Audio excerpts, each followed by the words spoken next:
Hi guys, Claudia Boleyn here, and I think I've just done week 7. I think this is the 7th video in my BPD therapy series. I'm starting to get used to the routine of coming in and readying my room for a video and sitting down. I quite like it actually. It's nice to have a sort of vent afterwards, because something I do miss with the group therapy is having that one-on-one therapist where you can kind of talk about your own stuff. I do have a care coordinator, but I don't like to ring her unless it's like really like something bad and I really need help, whereas this is more like a kind of venting thing. And I was thinking about it the other day actually, about how normal it feels to just sit and talk to a camera. I don't even think about it, it's just it's so weird. But yeah, I've just been doing a lot of thinking because we're this far along in the therapy about ways in which I already kind of have developed my own coping skills, and I think maybe doing YouTube and talking about mental health online has actually been one of my own coping skills, and it's actually been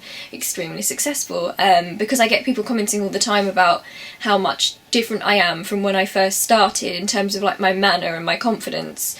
And yeah, I think it's just good for someone who can't go out very much to have that contact, because I hate it when people say that the internet is bad and like, oh, why don't you go outside? And it's like, yeah, it's always good to get out and do stuff, and the internet isn't like the whole world, but it's kind of unfair to people who have this ability and who can't really leave the house very much, because no, for us it can be a really good place. I'm still getting comments from people who are saying that this is helpful, so I'm really glad actually, because like I say, I'd do this anyway because it's good for me, because I'm sure when this finishes I'll need some refreshers for myself to kind of give myself confidence and remind myself what I've learned, but I'm really glad it's helping you. So today's lesson was challenging part 2. So I'm going to read you the list. You know you are using the skill of challenging when you are learning to differentiate thoughts from behaviours, you are learning to be less perfectionistic, you are putting life events and feelings into perspective, you are becoming independent and not comparing yourself to others. You allow yourself to make mistakes and learn from them. You correct your distorted thoughts or thinking errors. You can be happy and like yourself whether someone else likes you or not. You know you are not telepathic, you cannot read others' minds and they cannot read yours. Disagreement does not mean rejection, dislike or anger, it simply means you see things differently. You choose to look at things in shades of grey. Your feelings change when your thinking changes. You accept the fact that life is not always fair. You might prefer that it were, but you accept that it is not, and that you may be able to help make life more fair. You ask the questions, what else could this mean, and why should I assume the negative? And lastly, you recognise the positives about yourself and life in general, rather than dwelling on the negatives. So we went through a lot of this in the last video, but this is kind of in a bit more depth. So something I think might be of value to you, and that we did individually, it's actually our homework task, but I've already done mine because it was just, I know I like doing it. But basically it's common myths about emotions or feelings. So these are basically common myths, and we have to challenge them because they're kind of things that are quite commonly thought but they're not necessarily correct.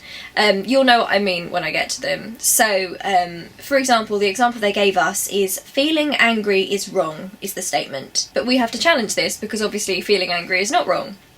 So the example here is, feelings are neither right nor wrong. The behaviours I choose in response to anger may be helpful or unhelpful. This is great, and not to make this into a political thing or a social justice thing, but so many of those invalidation techniques when it comes to oppressed groups, showing anger, wanting their rights, fighting for their rights, it all kind of can also be applied to this, I feel, because obviously feeling angry is portrayed by a lot of people as negative, like especially when oppressed groups display anger at their mistreatment, it's seen as bad. In fact, it's not the anger that is wrong. You can do something wrong from the anger. Like for example, if I went out and I hit somebody because I was angry, that would make me in the wrong, but it's not the anger that is wrong. Also, it's all about putting this stuff in perspective, because of course you're going to feel angry. There's nothing wrong with feeling angry. If you make people feel like expressing anger is wrong, then it stops a lot of conversation, because everyone gets angry sometimes and everyone has a right to be angry sometimes. For example, if someone mistreats you, then it's normal to feel angry. You shouldn't have to kind of push that down because you think feeling angry is a negative emotion and you don't want to be negative. It's better to kind of communicate. That's another one of the skills we're learning, and to explain why you feel the way you do and kind of communicate the problem. So the next one is worrying is wrong. So what I've put in response is similar to the first one really, that worrying is normal and it can lead to problem solving. Only the behaviours I choose in response to my worry can be helpful or unhelpful. So for me, I get really bad anxiety, you already know that, but in some ways it's a good thing, because in some ways I perform quite well. If I feel anxiety, for example, in response to a test to do with my course, and yes, I do get it to an extreme degree and I need to kind of work on that, but in some ways it's not something I want to completely get rid of, because A, it's, you know, it's perfectly normal to be worried about that kind of thing, and B, I also find that I perform quite well in high stress situations when it comes to my academic stuff. So I do quite well in tests, I do well if I have to write an essay by a certain deadline. That pressure kind of drives me on. And I do think that when we worry, it can create problem solving, because you do have to think quickly and think, okay, what am I going to do? How am I going to get around this? I still need to work on not feeling ashamed of having the anxiety, because I still kind of feel like a burden and like people think it's weird and having to accommodate that. But I'm starting to learn that actually it's not weird, and people shouldn't be, it shouldn't be like an effort for them to accommodate that. In this day and age, like, it just should be treated with respect, you know? So I have like zero tolerance for ableism. Number 3, there is a right way to feel in every situation. Okay, so my challenging thought to this is, everyone feels differently. It's no use judging how you feel because it's so personal. You can't compare your feelings or reaction to a situation to others. I mean, this one's pretty obvious, isn't it? I mean, you always see people reacting differently to different things. Like, for example, something awful I do is when I'm shocked or quite like disturbed by something, sometimes I laugh, and I know a lot of people do this, and you know, like the shock laugh, and I feel really bad for it, but it's not because I find something funny, it's because for some reason when I find something shocking, I just kind of give like a nervous laugh, and I don't know if it's because of like one of my filters, which is minimization, where I don't want to believe something is really bad, so I kind of laugh it off as if it's okay. But yeah, that's something I do. But sorry, yeah, this is not about reactions, this is about the feelings. But we all feel differently in a situation. Like, the same thing could happen to like a group of 10 of us, and we might feel differently about it. You know, some of us might find something makes us angry, or something makes us sad, or something makes us really happy. There is no right or wrong way to feel in a situation. Like, you can't help your feelings. You can take control of your actions and what you do in response, but your feelings are there, and I think it's better to, well, we're trying to learn to accept the feelings, because you can't change that instinctive feeling you get. I think in some ways that is just a personality thing, but basically we just shouldn't be comparing ourselves to others in the way we react, because there is no shame in the way that you personally emote and how you personally feel about things. Number 4, letting others know what I am feeling makes me vulnerable. Now this one I actually had a bit of an issue with. I brought this up in the session because I actually think this is true. I think that this is correct. Letting others know what I'm feeling makes me vulnerable, because I think that once you open up about your feelings, it does make you more vulnerable, because obviously whoever you've opened up to knows more about you, which means they could use it to hurt you if they wanted to. I think what they mean to say is letting others know what I'm feeling makes me weak, because obviously it doesn't make you weak. I think the assumption in this is that the vulnerability makes you weak and it's a bad thing, but I would say that being vulnerable isn't a bad thing, and that we all have to be vulnerable sometimes. I mean, I still think it's a fact that letting others know what I'm feeling makes me vulnerable, like it does, but I don't think that's necessarily a bad thing. I think that we need to learn to be selective about who we talk to about certain things, says me talking about all my problems on YouTube, but I mean like in your personal life. So for example, if there's someone in your life that you've confided in before and they've broken your trust, or they have belittled you or something, you might think, okay, well, that's the reaction I got, so I'm not gonna go to that person again because I don't need that sort of reaction in my life. But also don't beat yourself up, because something I put here is, if people abuse the knowledge, then that's on them and not me. If you open up to someone in all sincerity and then they use that against you, as unfortunately a lot of people can do, then you have nothing to feel bad about. I know it feels awful if people do that, and it makes you feel crushed and like you never want to open up to anyone ever again, but the problem is with that person and their reaction, not you being honest and vulnerable. And obviously, of course, in some ways you have to be vulnerable and you have to open up, because that's how you get help, that's how you can reach out in therapy. Like, if we didn't speak out in therapy about how we were feeling, then we wouldn't get anywhere, because we wouldn't be communicating with people that could help us. I think a lot of people with this particular disorder fear being vulnerable. I think we fear that having someone be in a position of power over you, which they can be if you show that vulnerability,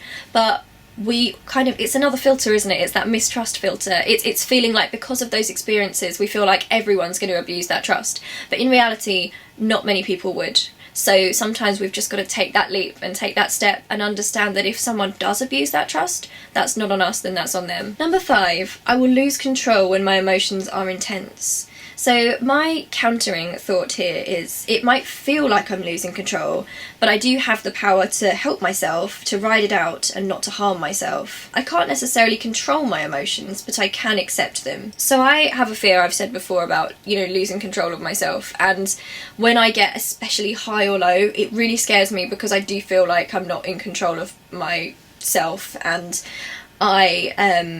I think I said in the documentary I was in, the Channel 5 documentary, I think I said about how it feels like sometimes my brain is trying to kill me, because sometimes I will get so suicidal or want to do something to myself, but it's not really what the me at my normal state would want, so it's kind of scary. But I need to learn that I am in control. Like, these emotions, I mean, sometimes they can be a pain, sometimes they can be helpful to feel that way, especially because I'm a writer, and I make music and art, and it can be great to use those things, but those things are not in control of me. Like, I am in control of them. This is my body, this is my mind, and yes, I have the emotions, but they are not the boss of me, they don't rule me.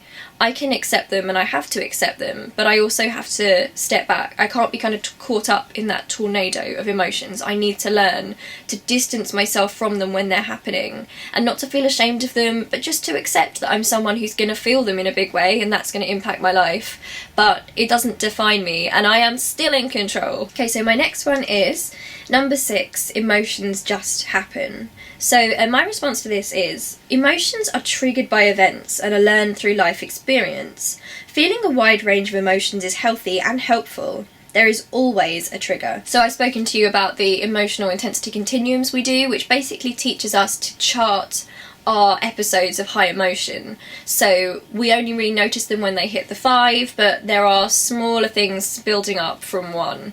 And once we start to identify those, we can kind of stop these things coming on in ways that we just wouldn't have been able to identify before. But every emotion is triggered by an event or a memory or something like that, and those things, the reactions you have to those things are kind of formed when you're young, in your young experience. So some people say that, I can't help it, the emotions just like hit me and I don't know where from. And it does feel like that, but that's not actually true. There is always some sort of trigger, and the hard part is trying to work back when you're feeling better and identify what that trigger is so that you can try and avoid it next time. Number 7, there are some emotions I should not have. And to this I've responded, emotions are not there to be judged, they are not right or wrong. I mean, you can't help your emotions, you can't help your feelings, so it's no good judging them. You just have to let them be and let them sort themselves out. You need to take some distance and know that just because you feel a certain way, you don't have to act in a certain way, if that makes any sense. You are in control of your actions. Number 8, I only feel afraid when something bad is going to happen.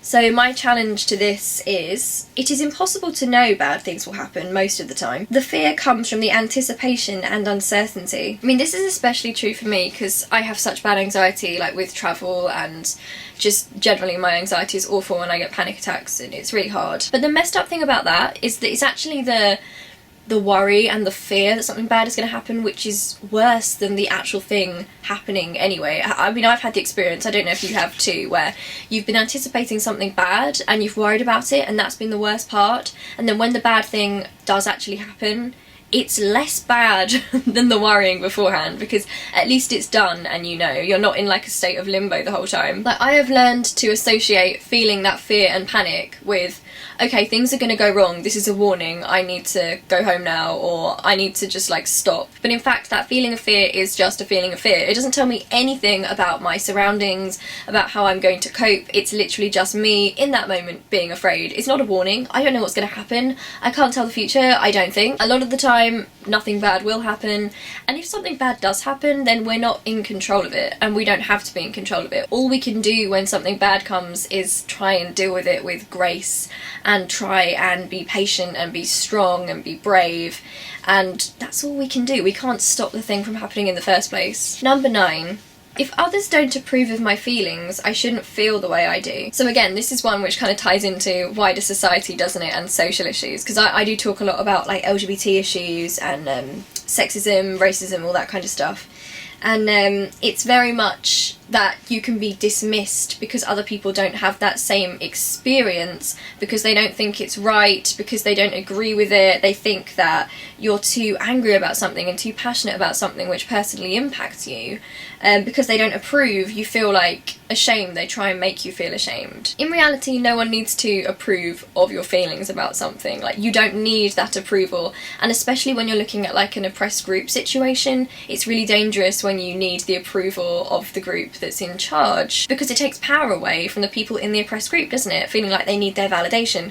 This is not the time for this, but this is also why I don't believe in sort of pandering to the group that's in charge and begging for rights. I believe in educating and being generous where you can be, but I in no way feel like the anger needs to be toned down or anything. I do feel like it's really important that people from those oppressed groups can express those feelings and not feel like, oh, but it might make the group in charge not like me or think I'm bad or something. Like, no, that approval does not matter. Anyway, taking it away from the social justice issues and going back to mental health. So what I've answered here is, people don't need to approve of your feelings. They may have an opinion, but that is not truth, nor is it more important than your own. Feelings are not like actions. They cause no harm. Often, if people don't approve, it's because they don't understand your point of view. Number 10 is, if I feel guilty, I must be guilty. So my challenge to this is that thoughts do not equal feelings. People can try to make you feel guilty for not prioritising them, or for asserting yourself or standing up for yourself. After some life experiences, you can feel guilty for being good to yourself, but it doesn't make you guilty or a bad person. So I think that guilt is a good emotion in a lot of ways, because if we feel guilty about something, it usually shows that we've gone against our morals and our conscience, and that's kind of our way of thinking, okay, I messed up and I need to change or apologise or do better, and it can be good for our growth. But in some ways the guilt is unnecessary, and especially for people with this personality disorder, we can feel guilt for things that we don't need to feel guilt for. So we apologise all the time, and not to bring this back to Umbrella Academy, but if you watch the Umbrella Academy, which I cannot recommend enough if you're someone who has mental health difficulties or have had some sort of childhood trauma or abuse happen, there's a character called Vanya in it, and she literally has been told all her life that she's nothing really. She is not special, there's nothing important about her, and her body language is so closed off, she doesn't believe she's worth anything, she talks quietly, she's constantly apologising.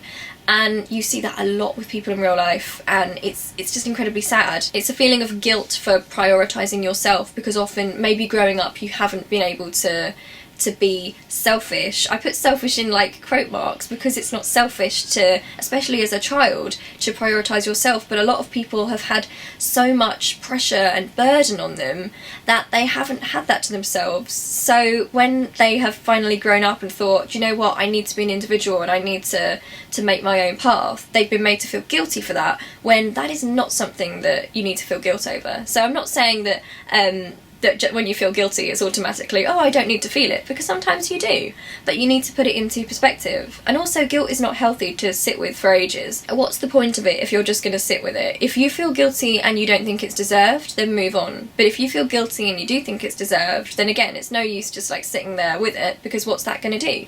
You need to change, don't you? You need to alter your behaviour or apologise to someone and see how you're going to be different so you won't end up there again. Number 12 is, feeling bad means I I am a bad person. So that's very similar to the one above, really. So I've put that a feeling is not a truth. People are not good or bad. They do good or bad things. Sometimes feeling bad is good because it shows I need to change or act differently next time. But sometimes people make you feel bad when you've done nothing wrong. So the feeling is not the truth. With BPD, you go to the extremes of like really hating yourself if you make a mistake, and feeling like you're a worthless, awful person because you've already got these ideas in your head. So it takes that one tiny little mistake and suddenly you feel like, I'm so worthless, I don't deserve to be here anymore, and it's really intense. But feeling like you are an awful, terrible person, like you're an evil, bad person, does not make it so, obviously. I mean, someone in our group offered up a positive story about something that they had done for someone, paying off in a really great way for that person, and they found out that after something they'd done, they'd made someone's life so much better. And I try and remind myself of that when I feel really bad, because I obviously have my PO box and I get letters a lot, and I'm so sorry if I haven't replied, because of my course I haven't been able to write back in quite a while, so I'm being really rubbish with that, and I'm so sorry. Hopefully I can get more done in the summer. But sometimes I just think about those and the people who've said that, for example, the content on my channel has helped in some way, and occasionally I'll get someone who has said that watching the videos about BPD, for example, has made them realise they might have it, and they've since looked into it and they've gone to get a diagnosis, and so I played a small part in their journey to kind of helping them to that point, because once you've got the diagnosis, often it can be better because you can be treated. So I try and think about those things, and I try to turn the bad things into a positive. So when I think about my mistakes, I try and think about how I can be better, how I can use that to be better, and use those feelings of, okay, that was a bad thing, and think, right, that's not going to happen again going forward. That I'm not a good person or a bad person. I don't think anyone is a good or a bad person, really. And I know, like, you can say that, and we all do say, or like, for example, like, let's use Donald Trump as an example. Like, Donald Trump is a bad person. I mean, arguably, that essentially it's not healthy to label someone as good or bad. It's far more healthy to say, look, Donald Trump has done such and such bad things, and then people can make their own minds up. But yeah, I think it is unhealthy especially for this, to think of people in good or bad terms. Also, like, just on another note, I sometimes think that it's too dangerous to label even the most evil people in society as, like, purely bad. I don't mean this in a way that we need to kind of like sympathise with them and feel sorry for them and feel pain for the most awful people in society, because some people have done the most absolutely awful things. But I think in terms of us as a society and our learning, it can be important to kind of look at how they got to that point, so we can learn and hopefully try and stop that in people younger. So that whole idea of some people are just like born evil is just ridiculous, because it solves absolutely nothing, and we could do so much better than that. Yeah, so I'm hesitant to call anyone a bad person now. Like, before I might have, but now I would rather identify the thing that I think is bad that they are doing and focus on that more than the person, because also that encourages growth more, I think, and it's kinda on yourself when you go to judge yourself. Okay, number 13, my feelings are not important. My counter to this is, my feelings are important, they are valid, and I have a right to them.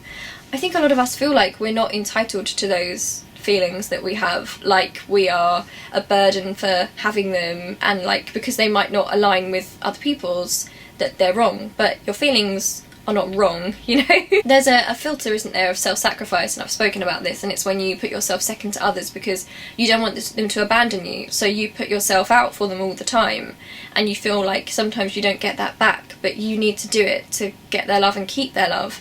And that's so unhealthy, because that's not healthy love anyway. That's not a healthy relationship in any sense, romantic or family. It shouldn't be like that. Relationships should be full of equal respect. A relationship, like in your family and romantic, it's not something that is one-sided and earned by one person and the other person just accepts and takes. It's got to be more balanced than that. But that can lead to putting your feelings aside, because you feel like you are going to be a burden and that person won't love you anymore, and they might leave you, they might abandon you. But I think it's worth accepting those feelings and talking about them, because if that is the response you get from someone, especially a romantic partner, that's not the person for you. And not that I'm here to give like relationship advice at all, because I'm probably like the last person who can give that, but yeah, it does need to be equal, and I think a lot of the time, women do this as well with guys. Like, we do a lot for the men around us. There are totally exceptions to this, by the way, but we are kind of conditioned to do like the majority of household tasks and things like that, and get the food and do all those sort of homely tasks, which doesn't really work in this generation, because in this generation obviously women are working as well, so it's all just a bit of a mess. And I think we're still kind of trying to navigate that gender stuff, aren't we, and the roles of different people. And I think the best thing to do is to just discuss it with your personal partner. You know, how will it work for you, rather than following a certain blueprint. But I do think women especially are kind of socialised to step back for men quite a lot. It does tie into this feeling of, my feelings aren't important, my feelings come second. Well, no, your feelings do not come second. Your feelings are worth the same as everyone else's. They're not worth more, they're not worth less, they're the same. Number 14 is, I should always feel happy. So my response to this is, there is no correct way to feel. I simply feel what I feel. Being happy is nice, but nobody always feels happy. People can't always be positive. It is natural to feel sad sometimes, and it's natural to feel angry. Neither of these are negative emotions. So I spoke about this in my last video, and it's the toxic positivity thing. I'm sure someone came up with that name before me, but I'm claiming it. But, you know, you see this online all the time, and it just drives me up the wall. I see it in fandom spaces, and it's fine if you're someone who is a very positive person, and good for you if that's how you express yourself, because everyone has that right. But when you then pressure everyone else to be positive and tell people they're being too negative or they're criticising too much, it's like, please stop. Please stop. Everyone has a right to that feeling, you know? Always feeling happy and always being positive about stuff is not healthy, because in the real world, life is not always healthy. Things are not always good. Things should not always be making you feel happy. There's a lot of like, injustice in the world, things like that. You know, it's perfectly normal if there's an issue, if there's a problem, to feel angry or to feel sad about it. Happy isn't like the best position you can take. It depends on the perspective again. But I could talk on this for hours as someone who, I was gonna call myself a critic, but I just complain on the internet a lot about stuff. But I find one of the biggest criticisms is that you're ruining a space because you're not being positive. And my answer to that would be, well, that's utterly ridiculous, because is the other side then ruining the space for people who aren't enjoying it because they're being positive? No, you need to let the different opinions sit, you know. It doesn't mean there has to be some great war because there are different opinions. They can both exist. Also, it's a silencing technique, isn't it? And it works especially against oppressed groups when they want to speak out about issues that affect them, because they're just told they're being negative and trying to ruin things, when in fact they are just expressing their valid opinion. And also, I think people with mental illness sometimes feel ashamed when they feel sad and depressed because they feel like they're failing in some way, but that's not a failure. Like, everyone, regardless of if they have mental illness or not, does get sad sometimes, and that's normal. Yeah, so don't be ashamed of it, just let it be, don't judge it. That's what I'm trying to learn anyway, not to judge those feelings. And I'm already past I'm already past the point of knowing that it's wrong to be relentlessly positive, or to make other people be relentlessly positive. It's fine to do it for yourself, but yeah, it applies in fandom spaces from my personal experience, but also with mental health stuff in terms of, you know, positivity will cure your depression. Did you see those tweets and those articles where people are like, doing yoga and drinking water will cure your depression? And I'm sure what they mean to say is have a positive attitude when it comes to your mental health, and don't feel bad and look after yourself. But the way it comes across is really patronising, and kind of the pressure is that you can't talk about the more negative aspects, and then people start acting like if you're not fine, then, oh, you must be doing something wrong. You're having a bad day. What have you done wrong? You know, you're not doing your treatment properly. The reality is sometimes you're going to have bad days. That's okay. It doesn't mean you've stepped back, because sometimes I have a bad day and I panic and think I've gone back to my worst times, but usually it passes, so I have to get over that. So the next thing we did is a worksheet about common thought distortions and thinking errors. So it's another challenging section. I'm sorry, this whole video is going to be like challenging. I apologise all the time in these videos, and I've started to realise that I need to stop doing that, because this is my own channel and Why am I apologising for the content I'm putting out that people are voluntarily watching? I don't know, it's just like, oh, it's like ingrained. Okay, so number one is, people will think less of me if I make a mistake. So the example they've put here is, everyone makes mistakes and I can learn from my mistakes, which is pretty good. Number two, it is a sign of weakness if I ask for help, and their example is, everyone needs help from time to time. I'm willing to help others when they ask. That's a great one to think about, because I feel like a lot of people put themselves out for others and they're there for other people and they don't get the same back because they don't, it's not because they have bad friends, but it's because they might not ask other people for help because they feel like they don't want to burden them. And in some ways I can do better at helping my friends, definitely, because sometimes I kind of go off grid for a while when I'm feeling bad, and I should check in on my friends more. But I'm trying recently to, when I'm back in the world, the land of the living, to get in touch and just like reassure them, and yeah, I do need to be a bit better at that. I also need to be better at being honest with my friends when I'm not feeling good, because before I found myself making excuses, like if people want to go out or something and I've been especially bad, and I've made excuses like very vaguely, just like, oh, I'm not feeling great, that kind of thing, when actually they're my friends and they care about me and I care about them. So why don't I just be honest and say, my mental health is really bad, I'm afraid. I'm pretty depressed at the moment, but I hope you have a good time. Like, I need to get used to doing that. Number three, if I cannot do something well or right, then there is no point in doing it at all. One of my filters, as you know, is perfectionism and unrelenting standards, and yeah, this is something I struggle with. So my challenge here is, it is better to try, and I might learn from the experience. I lose nothing by trying. Because I have always been someone who achieves really high academically, I don't know if I told you, I think I probably told you this in the last video, but I got a distinction for my last creative writing piece. So, you know, I really want a first, but I think I'm heading towards a 2-1. But I want that first, but I'm just telling myself it's fine. If I get a 2-1, it's fine. I'm learning, like, to just be chill about that. But it is still possible at this point. But yeah, there's so much emphasis on, like, the final product, like the final grade, all that kind of thing. And it's kind of discounting all the stuff you're learning along the way. Like, if I came to the end of my degree and I just completely failed my degree, which I hope I don't, but if I did, I would still have learned a lot of skills about my studying and learning, and my memory's probably better, and I'm a better writer, and I can structure essays better, and I have more confidence, and there's so many things that have improved through that. When you try something, even if you fail at it and you don't do very well, like, even if it's just the fact, okay, well, I tried that and it wasn't for me, but I tried it and it was a new experience. This is a big one for me because I do feel nervous about failing at things. I used to worry about looking silly, like at school when we did sports. I used to feel so nervous and shaky and try and get out of it because I used to feel like just like I was going to be really bad and people would laugh at me, and I felt so self-conscious and awful. But actually I don't think I was that bad. It was just that I was sort of alienating myself and stopping myself from really trying. So it's a shame, really, because it does yourself out of opportunities. Number 4 is, I must be the best at everything I do. So for this I put, I must try my best, but I won't always be the best. We all have off days. All I have to do is my best on each day, and that's fine. Life isn't a competition. I don't always think I must be the best at everything I do. In terms of other people, for me, I'm not competitive against others necessarily.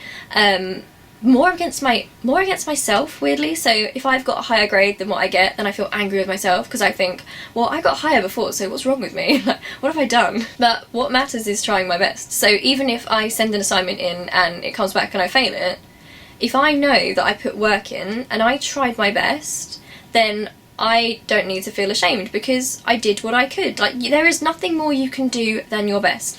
And also, your best on one day is not going to be the same as your best on another day. So if I'm very, very depressed one day and my work isn't as high standard as it usually would be, that doesn't make it a failure. It's still the best I could have done on that day, and only you know what is the best you can do on any given day. Number 5, if someone disagrees with me, it means they don't like me. So my counter to this is that it is healthy to have disagreements with friends and family, obviously depending on the topic. If we're talking about like social issues, then obviously if it's a personal issue that's personal to you and your family have differences with that, that's different. That's, you know, I can understand, because that's not just a different opinion, is it? That's kind of undermining your identity in your life. But also disagreement is healthy, and I think a lot of us feel like we have to, well actually I'm never someone who's done this, but I know a lot of people do.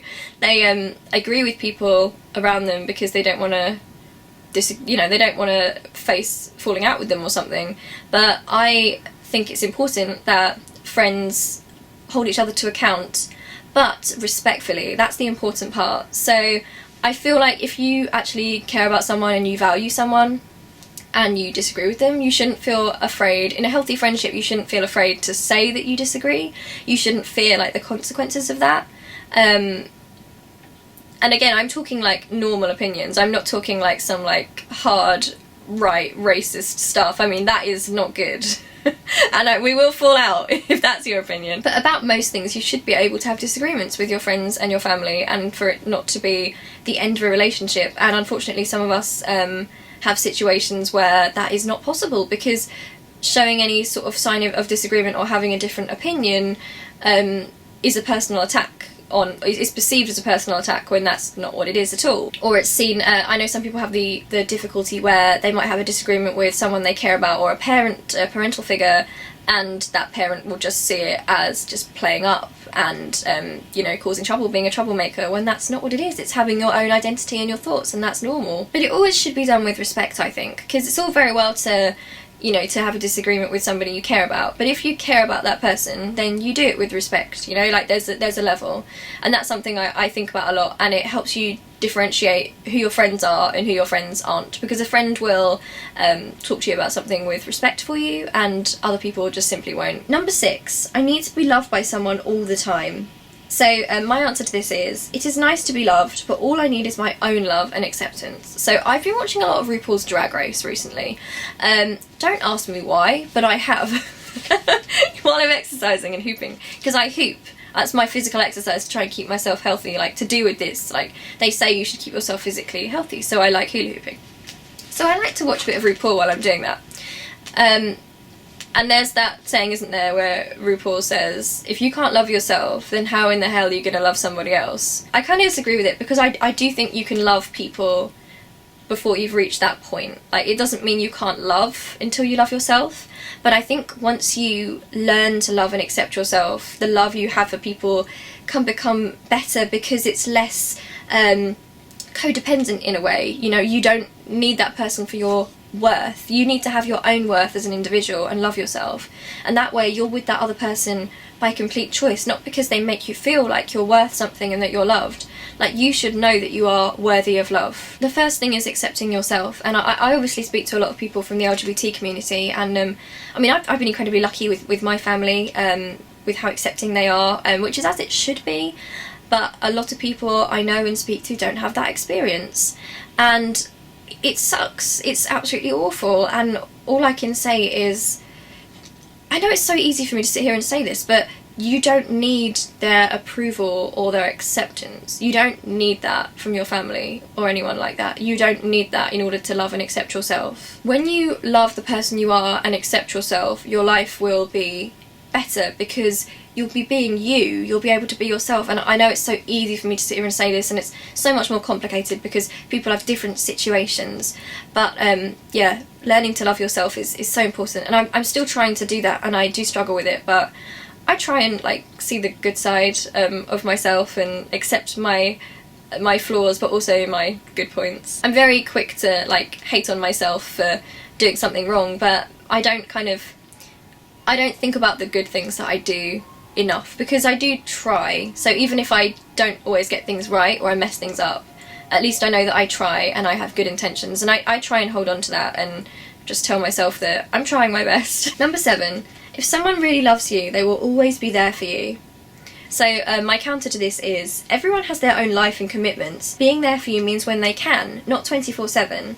This goes for when I feel I need to be there for people too, as long as it isn't hurting me. It's okay to have boundaries. So again, it's that self-sacrifice, isn't it? It's good to help others, but don't put other people before yourself to the extent that it's actually damaging you, you know.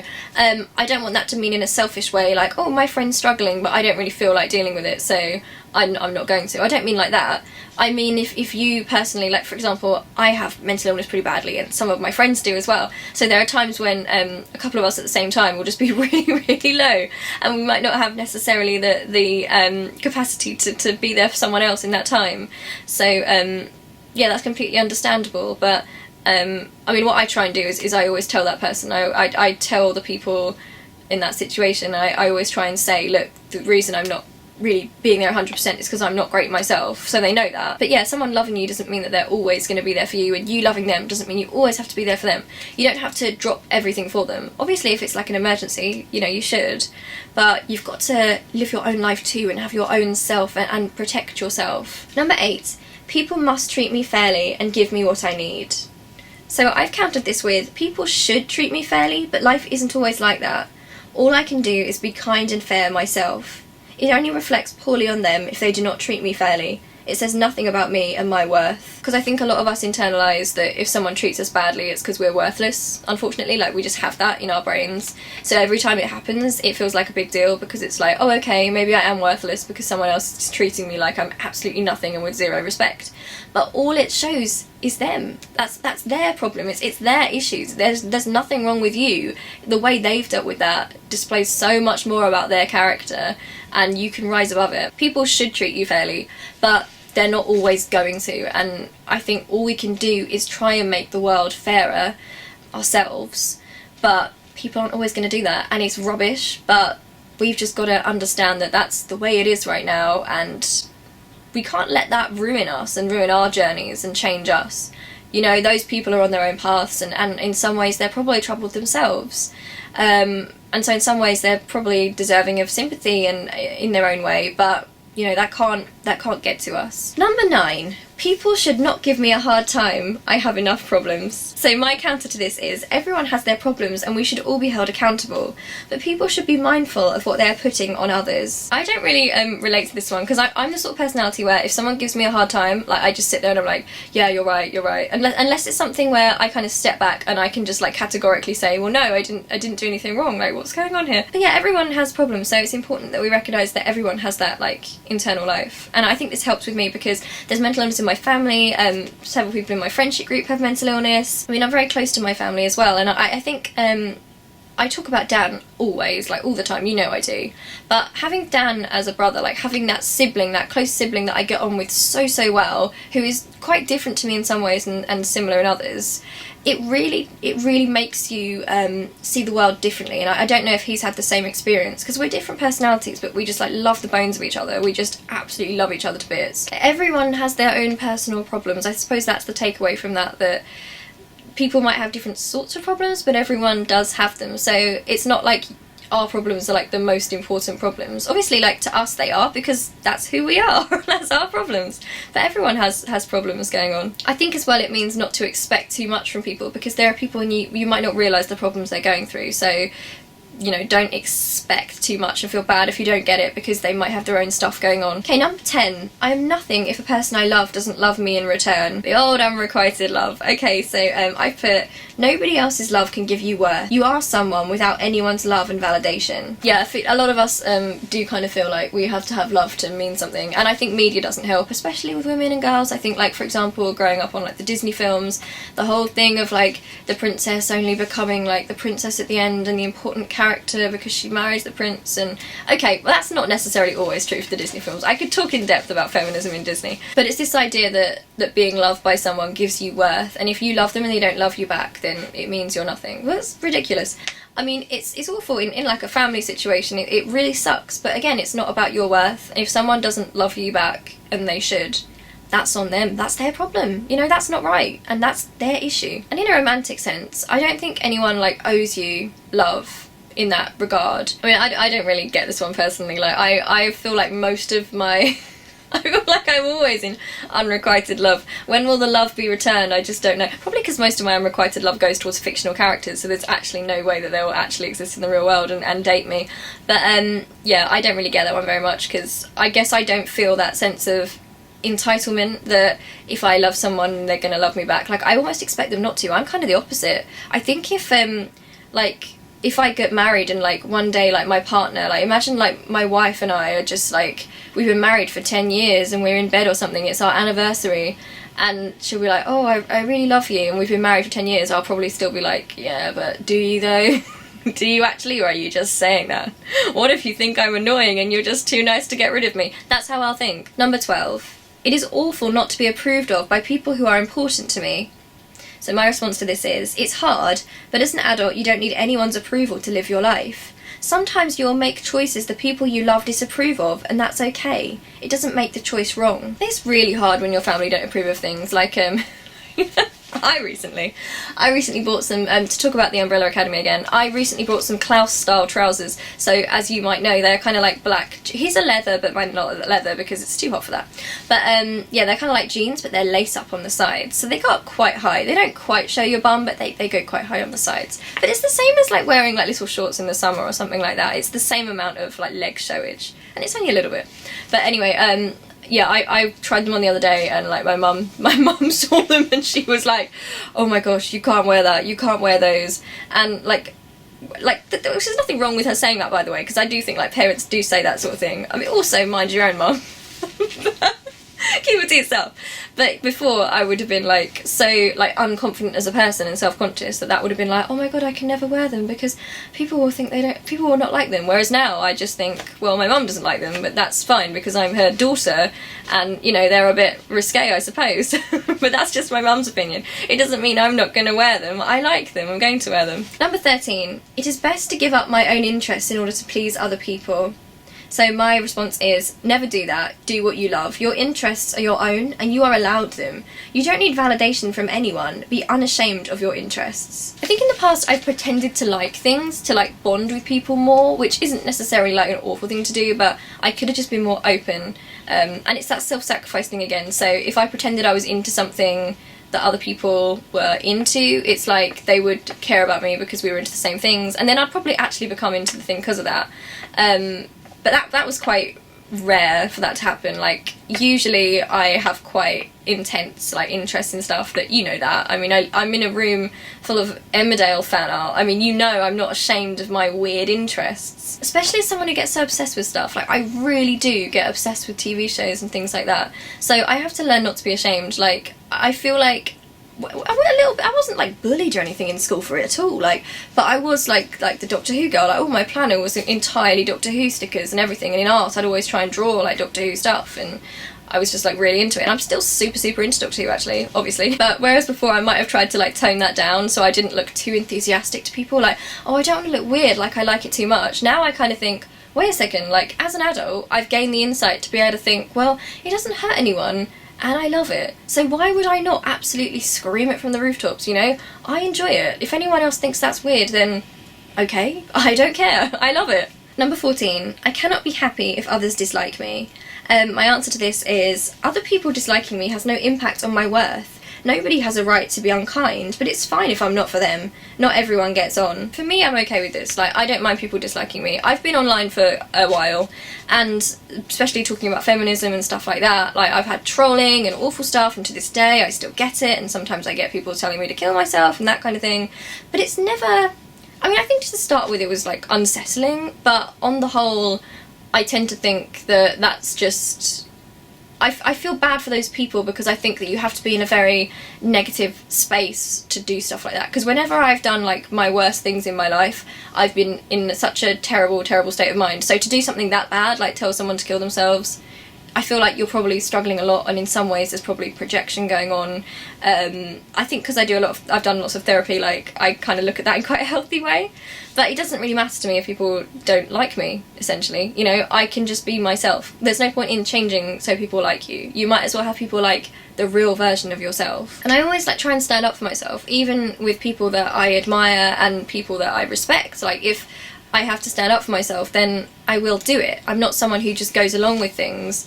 Like, I will speak out, because again, I don't care about being disliked. If I think it's the right thing to do, then I will speak up and I will defend myself. Okay, number 15. If it weren't for my illness, everything would be okay. So my counter to this is things would be different, but there are positives too.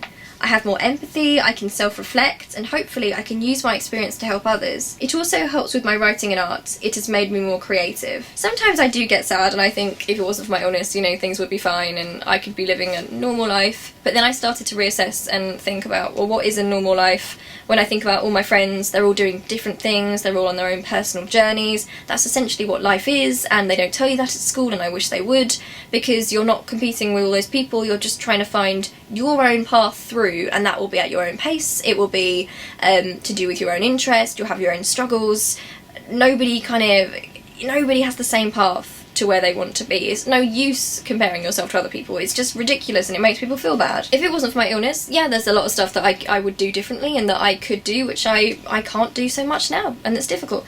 But like I said, there's also positives to it. Like, I feel like I have a lot of skill at like self-reflection, and that helps me with my writing because it helps me understand the psychology of characters. Feeling these huge range of emotions and having some like trauma stuff, you know, does help me express in writing things that other characters go through and empathise and kind of make that more realistic. In some ways, you know, it's helped me help other people because I get comments from people saying that this helps in some way, so that's fantastic, and it's something that I can do for the good, isn't it? I mean, I've said it before, but I wouldn't get rid of my personality disorder at all. I mean, I used to think that it's so bad that I wouldn't wish it on my worst enemy, and at its worst I do feel like that.